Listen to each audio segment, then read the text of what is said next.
فيا رسول الله، يا من عطرت الوجود بقلعتك، يا من حملت إلى الدنيا كل خير ورحمة، أطل علينا بروحك في هذه الأيام الحالكة السوداء لترى أين ذهبت أمتك، لترى التمزق الذي حل بها، لترى الذل والهوان الذي اعتراها. لقد بعدت عن رسالتك، لقد بعدت عن روحك بعد الأرض عن السماء، حتى استامها أقل الناس وأضعف الناس، استامتها الأيدي المغلولة فأشبعتها لطما. 20 كفا حرة ما أوقفت مهوى يد مغلولة إذ تصفع. ويح التعدد، ما أعز ثمارنا لو كانت الأيدي يدا لا تشفع.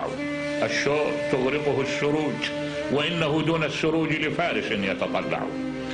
يا رسول الله، يا من حملت إلى الدنيا العطف، إن الدنيا قد ملئت بالحقد، فامسحها بروحك الكبيرة لتمسح عنا الحقد.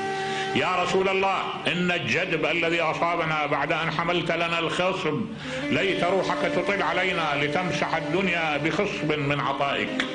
ليتك تعود لنا بلواء لا إله إلا الله، فقد عدنا نعبد أصناما في داخل نفوسنا، فقد عدنا نمجد العصبية، نعبد العصبية ونعبد الهوى.